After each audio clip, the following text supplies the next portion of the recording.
The hall was the size of a small city. That was the first thing Darian Voss noticed when the doors opened. Not the carved stone columns that ran 30 meters to the ceiling. Not the banners in colors that had no human names. Not the hundreds of Kethal courtiers arranged in precise, silent rows like an army that had learned to stand still. The size. He had read the architectural surveys. He had studied the blueprints. He had even walked a scale model back on the Earth station, pacing it out in his socks on a Tuesday morning with a cup of coffee going cold in his hand. None of it prepared him for standing inside the real thing and feeling genuinely, anatomically small. He walked in anyway. His footsteps were the only sound. The Kethal did not shuffle, did not whisper, did not breathe loudly. They watched him cross 200 meters of polished floor with the collective stillness of a species that had been waiting 4,000 years and had gotten very good at it. Darian was 31 years old. He had no military rank. He wore a dark suit that was clean and well-fitted, and entirely unimpressive by any galactic standard. He carried a document case in his left hand and nothing else. He stopped at the designated mark on the floor, a subtle inlay in the stone, just visible if you knew to look, and he stood. The throne was ahead of him, elevated. The queen was already seated. Queen Severath of the Kethal Imperial House was 26 years old and looked like every portrait that had ever been painted of power. She wore the ceremonial white of a first-year reign, which the intelligence briefs had described as symbolic of a crown not yet bloodied. Her posture was the kind that isn't learned so much as grown. She had the particular stillness of someone performing stillness, aware of every camera, every eye, every line in the historical record being written in real time. She was also, Darian had noted in those same intelligence briefs, politically exposed. 4 noble houses were watching her. 3 trade partners were watching the noble houses. 14 other species had observation credentials for this session. Everyone was watching everyone. He bowed. The correct depth, the correct duration. He had practiced it enough times that it felt natural, which was the whole point. The court announcer began the formal introduction in High Kethal, which the translation piece in Darian's ear rendered in clean, flat English. His name, his designation, Earth sector coordinates, the treaty mission classification, standard protocol, running long the way, formal protocol always runs long, filling the air with the sound of its own importance. Darian waited. When the announcer finished, Darian opened his document case and produced the treaty proposal. Single hard copy, per Kethal protocol. He placed it on the presentation stand to his left, a small stone pedestal that existed for exactly this purpose, and he looked up at Severath. On behalf of the people of Earth, he said, and the 31 systems currently under Earth's diplomatic charter, I present this proposal for mutual development and navigational cooperation. We believe the terms are favorable to both parties.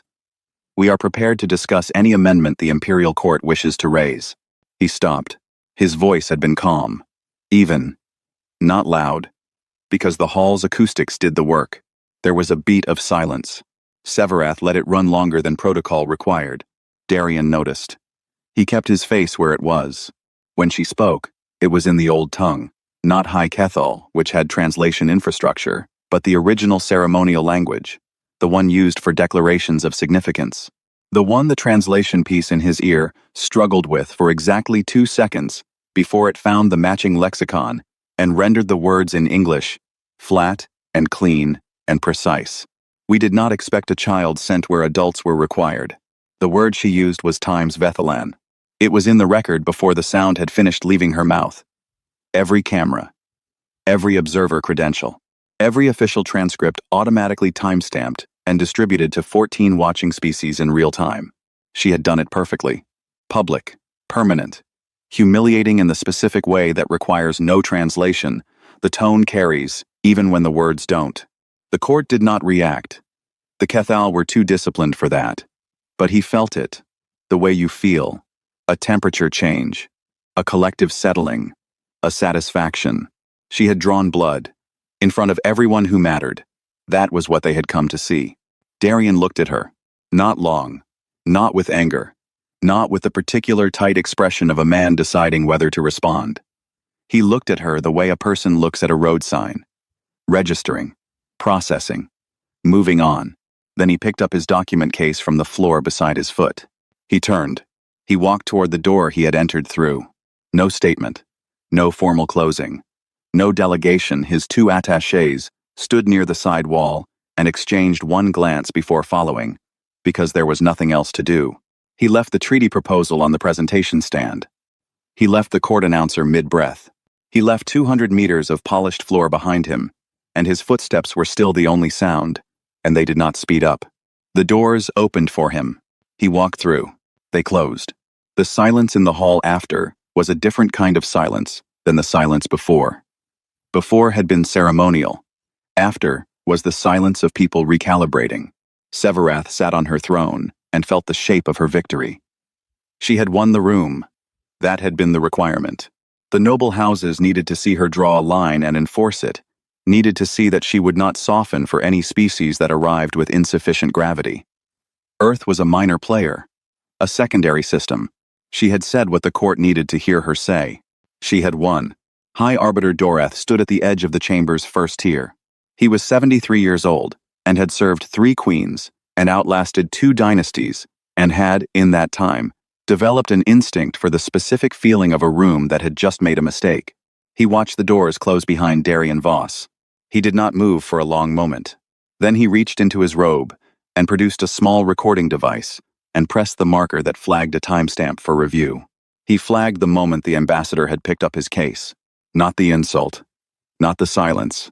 Not the exit.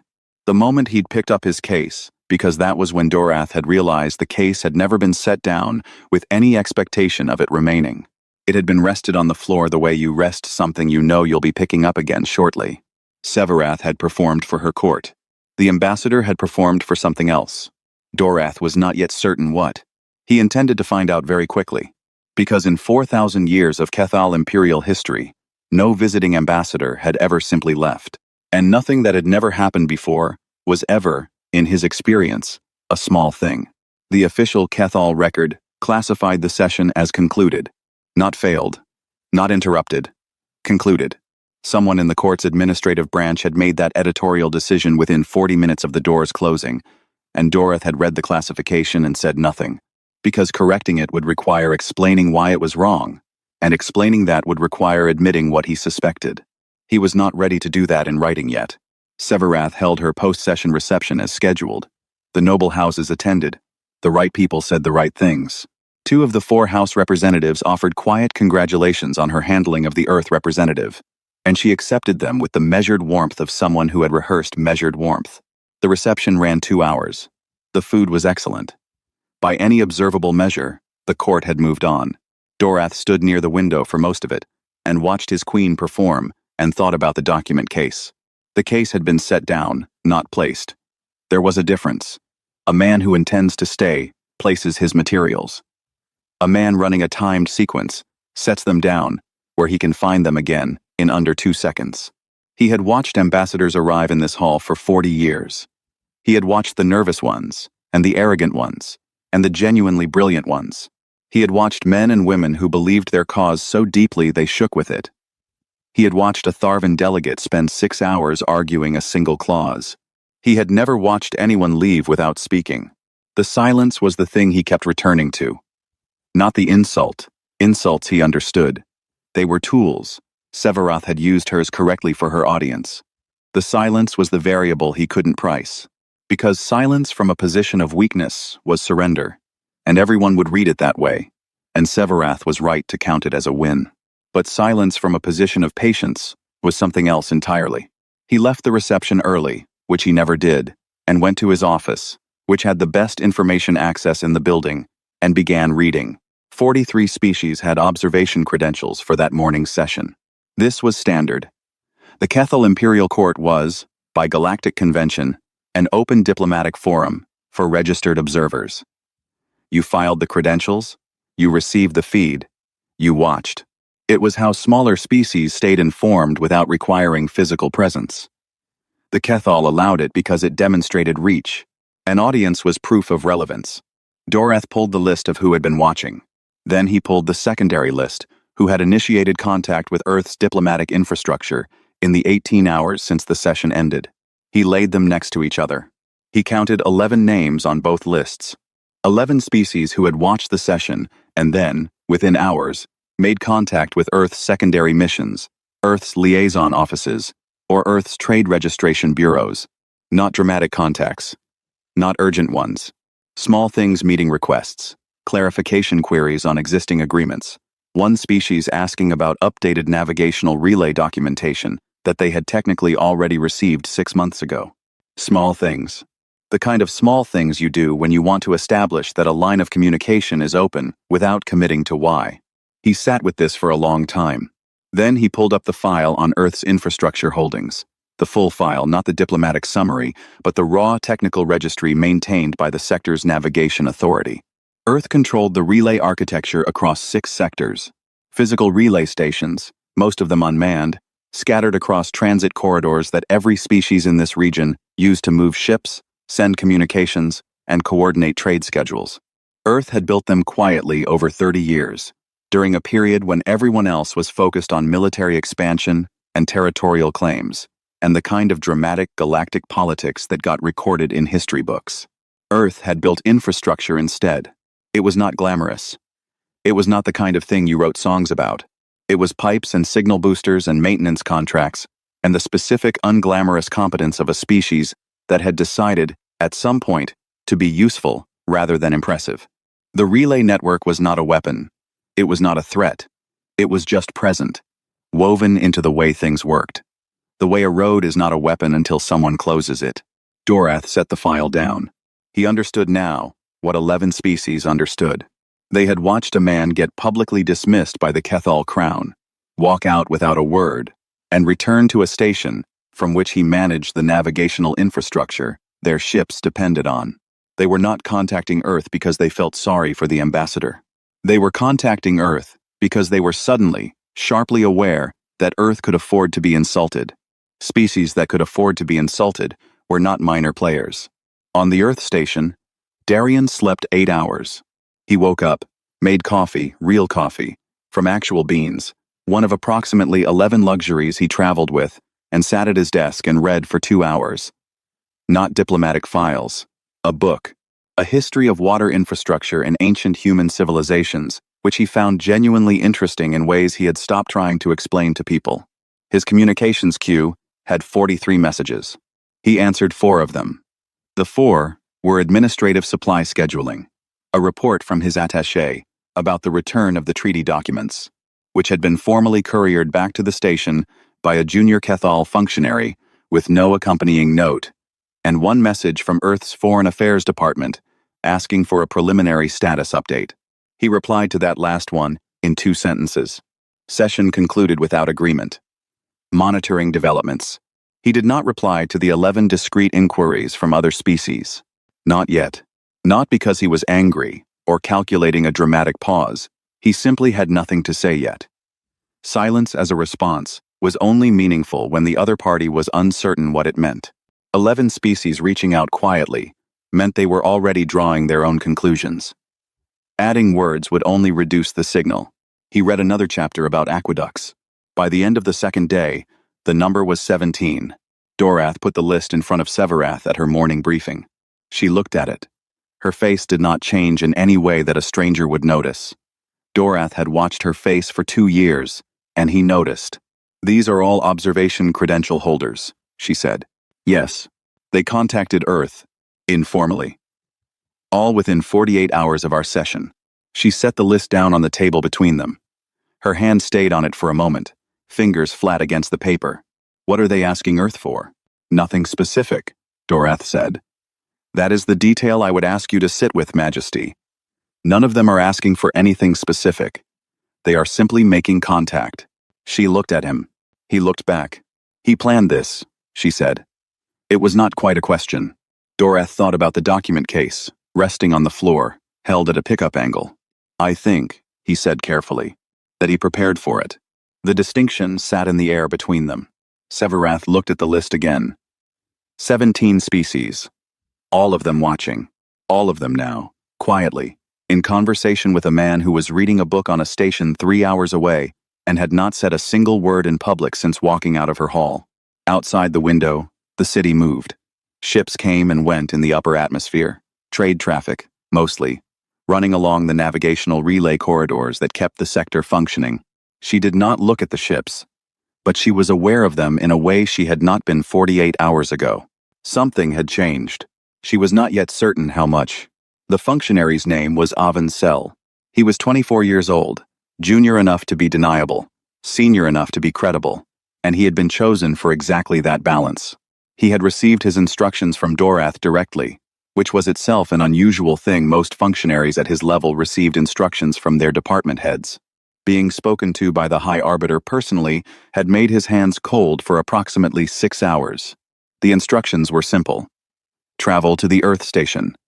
Deliver an informal invitation to resume dialogue. Observe the ambassador. Report back everything. Not just what was said. Everything. The Earth Station was not what Avon had expected. He had expected something functional and slightly apologetic. The installations of minor species tended toward the practical, even the humble, as if embarrassed by their own ambitions. He had visited 17 stations in his career, and most of them felt like waiting rooms. The Earth Station felt like a city that had decided to happen in space. It had levels, districts, a food section that smelled like nothing in his experience, and everything in his appetite. The docking port alone was busier than 3 Kethal trade hubs combined. And the ships were not all Earths.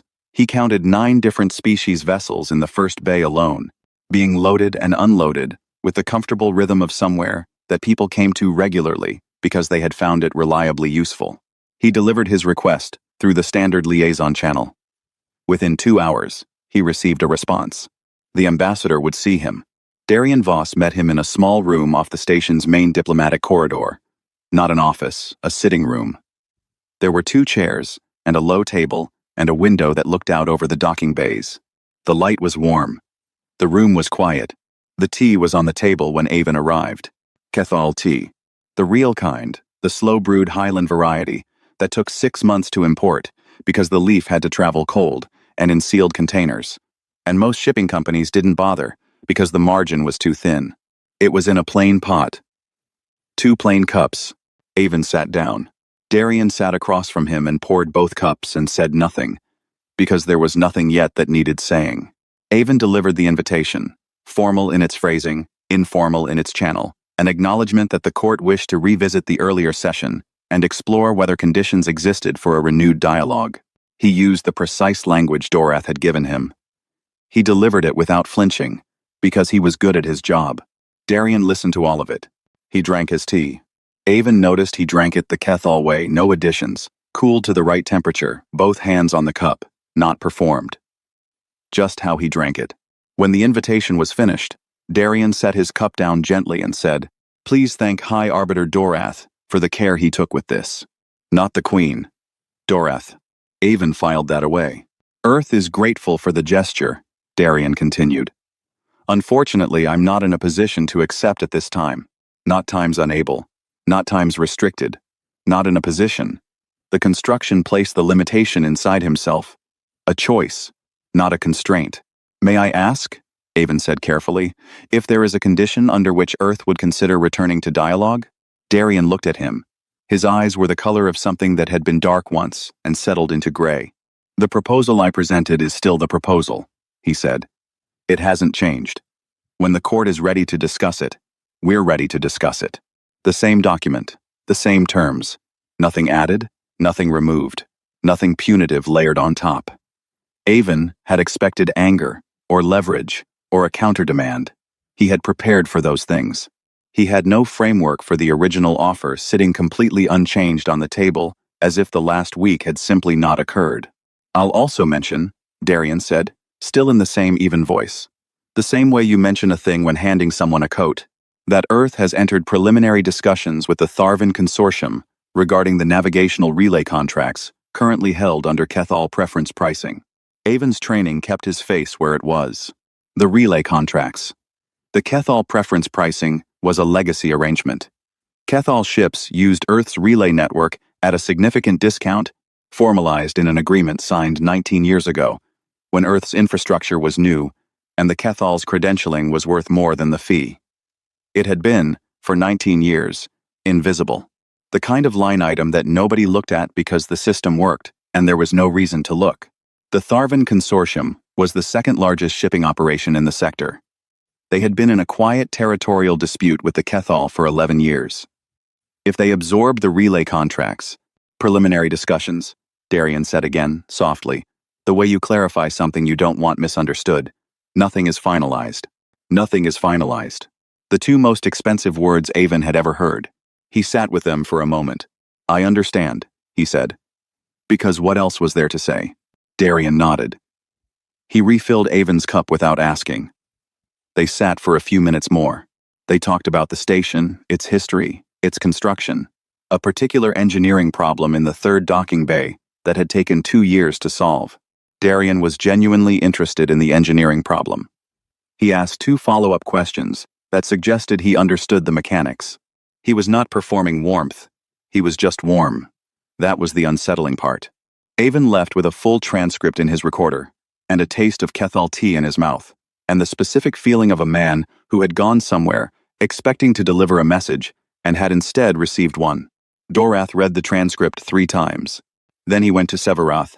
She read it once, which meant she had understood it on the first pass, which was one of the things about her that he genuinely admired even now. She set it down. The relay contracts, she said. Yes. He mentioned them to a junior functionary. Yes. She looked at him. Why not to me? Why not in a formal communication? Why tell someone who... She stopped. She had answered her own question before she finished asking it, because telling her formally would make it a threat. Telling a junior functionary made it a weather report, a fact about the world that was neither directed at her nor designed to wound her just true, and now in the record, delivered in the most casual possible way over Kethal tea, a threat you could respond to. A weather report you simply had to prepare for. He's not angry, she said. No, Dorath agreed. He was never angry. No. She stood up and walked to the window. The city was busy below. Ships moved in the upper atmosphere.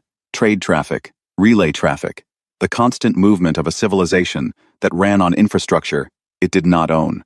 How long has Earth had the relay contracts? 19 years. How long before we noticed them? Dorath said nothing. The answer was 1 week ago, and they both knew it. She stood at the window for a long time, not performing anything, just standing there, being 26 years old in a crown she had worn for 11 months, watching ships move along corridors that ran on someone else's pipes. Get me the full infrastructure registry, she said finally. I already have it, Dorath said, and set it on her desk. She looked at the thickness of it. She sat down. She began to read. She called him herself. No functionary. No intermediary.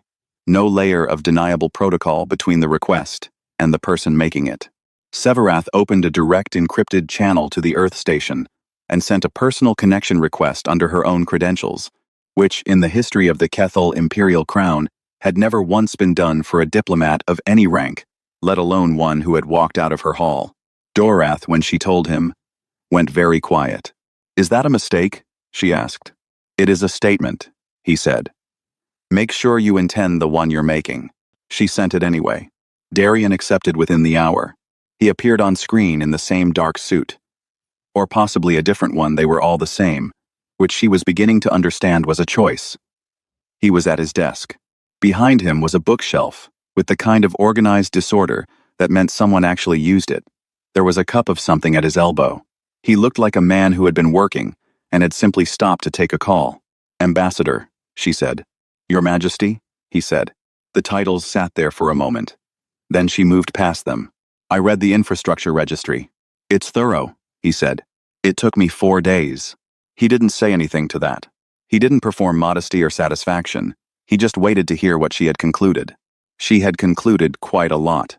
6 sectors, 41 relay stations, 23 of them critical junctions, the kind where removing the station from the network would mean ships rerouting by days, not hours.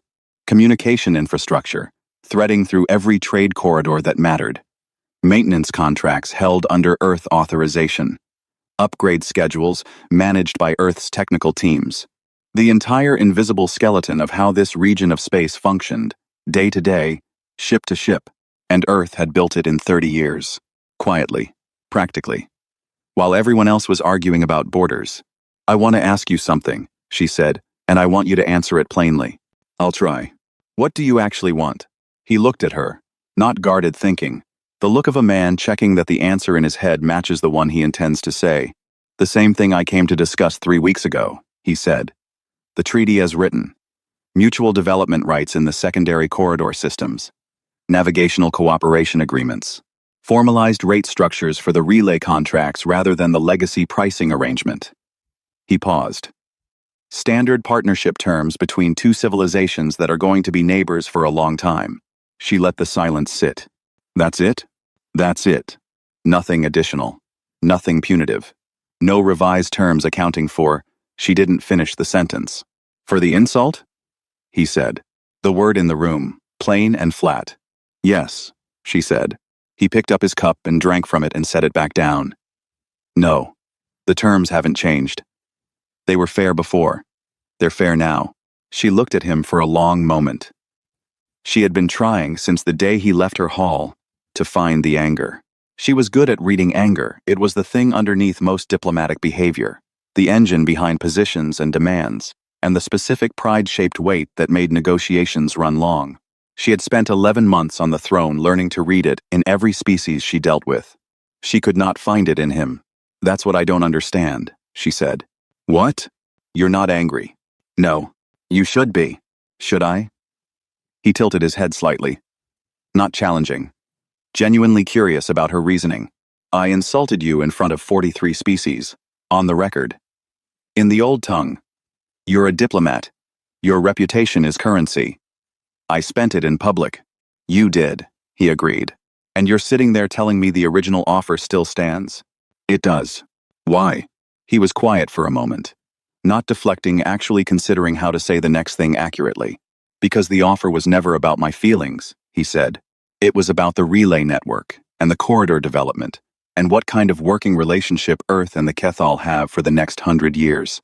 None of that changed, because you called me times Vethalan times, in front of a room full of people. She held that. The insult didn't cost you anything, she said slowly. You needed me to do it. He didn't confirm it. He didn't deny it. He looked at her with the expression of a man who is comfortable with a question staying in the air. But she had already answered it herself. She had been running it back for days, laying the sequence out in order. He had arrived with an offer any informed party would recognize as fair. He had presented it correctly, professionally, without excess. She had needed, for domestic political reasons, to demonstrate strength, and the easiest available demonstration was to dismiss him publicly. She had done so, permanently, on the record, witnessed by 43 species. And then he had left. Not fought, not protested, not filed a formal grievance. Left. Which had placed the moral position clearly, undeniably, in a document that 43 species now held copies of, on Earth's side of the table. And then the relay contract question had arisen, and 17 species had contacted his station, and the Tharvan Consortium had received a phone call, all of it entirely within protocol. All of it legally clean. All of it the natural consequence of a wronged party quietly doing business elsewhere. She had handed him the floor. He had simply walked onto it. You came here knowing I would do that, she said. He was quiet. You studied me, she said. You read the political assessments. You knew about the noble houses. You knew I was 11 months in and needed to demonstrate I wasn't soft. She could hear the shape of it now, all of it. You didn't come here to get the treaty signed on day one. You came here to get insulted on the record and then leave with the moral ground. The silence confirmed it more clearly than his voice would have. That's cold, she said. It's patient, he said quietly. The distinction arrived in her like something that had been traveling a long distance and finally stopped. She looked at him across the encrypted channel. 31 years old, undecorated. Dark suit. Cup of something at his elbow. How long does Earth think in? She asked. Decades, mostly, he said. Sometimes centuries when the question is worth it. She thought about the relay network. 30 years of quiet construction. 30 years of being the pipes instead of the flag. We think in dynasties, she said. I know, he said. That's one of the things I respect about you. She almost laughed. Not amusement, something more complicated. The laugh of a person who has just understood a thing and found the understanding unexpectedly clean. I owe you an apology, she said. You owe me a signed treaty, he said. That's more useful. She looked at him for one more moment. Then, when can you come back? When would you like me? Next week, she said. Formal session. Full court. He nodded. Bring the same document, she said. I still have it, he said. Of course he did. She had never doubted that he did. The document had always been available. She was the variable that had needed to change. She closed the channel. She sat in her office for a while without moving. Outside, the city ran. Ships moved in the relays. The infrastructure held everything up, the way infrastructure always did, invisibly, reliably, without drama, until you looked directly at it. She thought about 30 years of quiet construction. She thought about a man who had walked into her hall carrying a document case at a pickup angle. She thought about patience not as a virtue, but as a strategy. Not as waiting, but as the longest kind of working. The kind that builds roads while everyone else argues about the map. She had 4,000 years of dynasty behind her. She had 11 months of reign in front of her. She began, for the first time, to understand the difference between those two things. The hall had been dressed for significance. That was Severath's word for it when she approved the ceremony arrangements significant. Not triumphant, not celebratory. Significant. Dorothy had noticed the word choice and said nothing, which was his way of noting that she had chosen correctly. The banners were formal, white and deep blue. Kethal ceremonial colors for agreements of long standing. The colors of something meant to last. The columns were lit from below. The observation gallery above the chamber floor had been opened for the first time in 6 years, and it was full. 14 species with formal observer credentials. 12 more with informal ones. Every camera in the system was running. The court was assembled in its full formal configuration. Every noble house represented. Every senior administrator present. Every position filled. This was not the ordinary diplomatic arrangement. This was the Kethal Imperial Court, at the full expression of its 4,000-year wait. Severath had designed it that way deliberately. If this was going to be in the record, and it was going to be in the record forever, then it was going to be in the record correctly.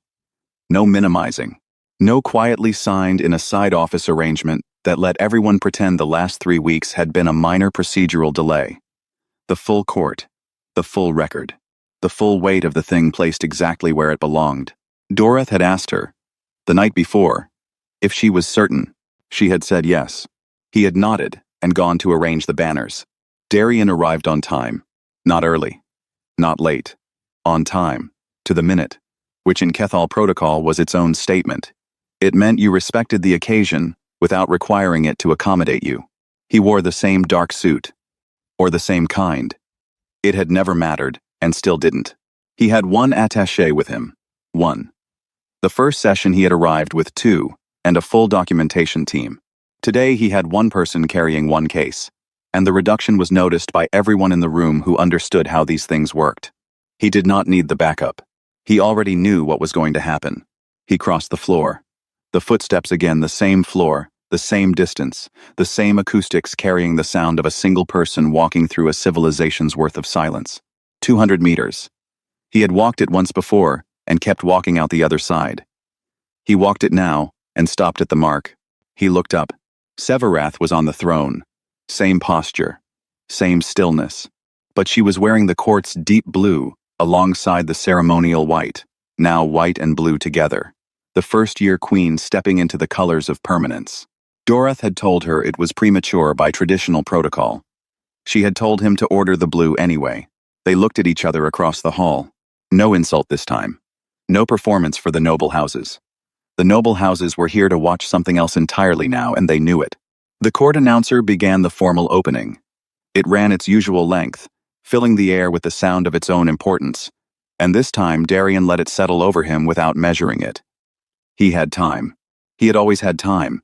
That had been the entire point. When the announcer finished, Severath rose. This was not in the standard protocol. The signing of an agreement did not require the queen to stand. She could remain seated, as was tradition, as every queen before her had done. She stood anyway. The Kethal Imperial Court, she said, in High Kethal, and the translation piece rendered it clean, acknowledges the treaty proposal presented by Ambassador Darien Voss of Earth, on behalf of Earth's 31 charter systems. Standard language. Then she paused. The court further acknowledges, she said. And now the language was not standard. Now she was departing from the script in a way that made 3 senior administrators very quietly reach for their record devices.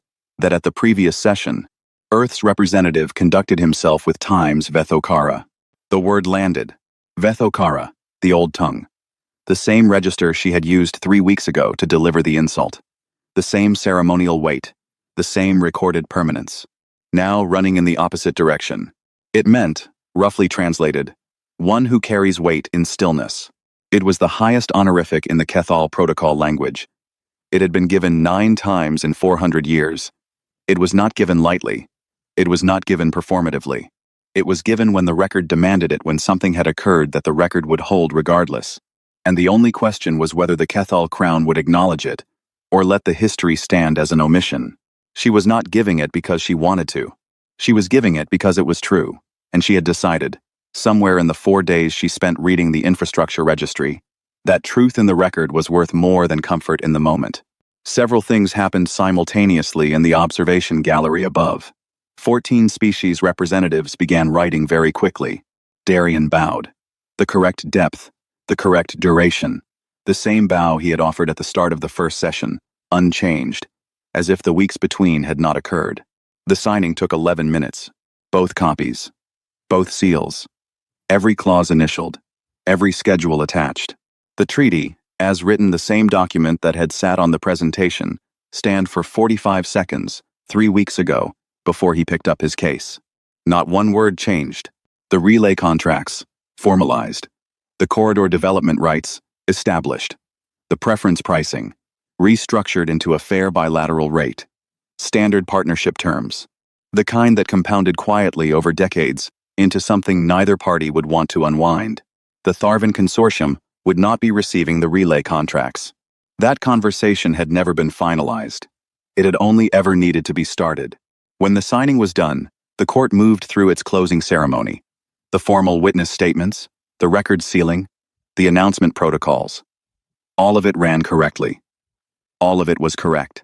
The machine of 4,000 years of civilization doing what 4,000 years of civilization was built to do. Severath watched it and felt, for the first time in her 11-month reign, the specific weight of a thing that had been done properly. Not easily. Properly. After the gallery had cleared and the court had dispersed, and the administrative teams had taken the documents away to be processed and distributed, Dorath found Darian at the window on the hall's east side. The window looked out over the city, its towers, its transit lines, the ships moving in the upper atmosphere, the visible fact of a civilization in motion. Darian was watching the ships. "Ambassador," Dorath said. "High Arbiter." They stood together for a moment. 2 men who had been on opposite sides of 3 weeks of slow, quiet pressure, looking at the same view. "The Tharvan discussions," Dorath said. "Were they real?" "Preliminary," Darian said. Which was what he had told the functionary. Which was not a yes, and not a no. Dorath accepted this. "The Queen," he said carefully. "Read the infrastructure registry in 4 days, the full document." "I know," Darian said. He sounded like a man who had expected this, and found it confirmed a good opinion. She understood it. "I expected she would." Dorath looked at him sideways. "You expected it." "She's been on the throne 11 months, Darian said. "She's politically exposed, brilliant, and in a hurry.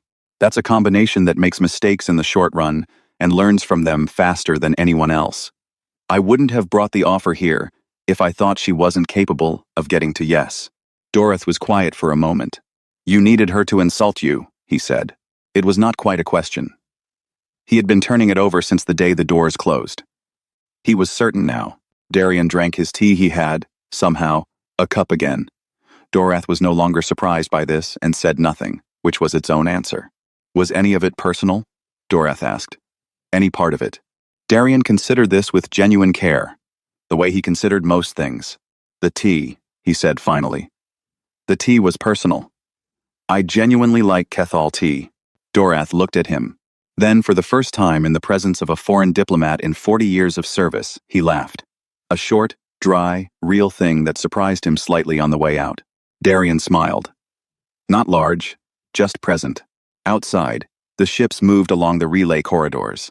The infrastructure held everything up, the way it always had, the way it would continue to do for the next 100 years, under terms that were now formal, legal, and fair. 3 weeks ago, a queen had spoken in the old tongue and aimed a single sentence at a man who was carrying a document case at a pickup angle. She had aimed it correctly. She had simply not understood, until it was over, that the target she gave him was the one he needed. He had answered her in a language older than the old tongue, older than dynasties, older than ceremony and record, and the carved stone columns of 4,000-year halls. The language of leaving and returning, and knowing exactly which one to do and when. The treaty was signed. The ships moved. The relay held. And in the morning, Darian Voss would board his shuttle, drink his coffee, and begin reading about aqueducts again, because the work was done. And the work had always been the point, and some things did not need to be dramatic to be permanent.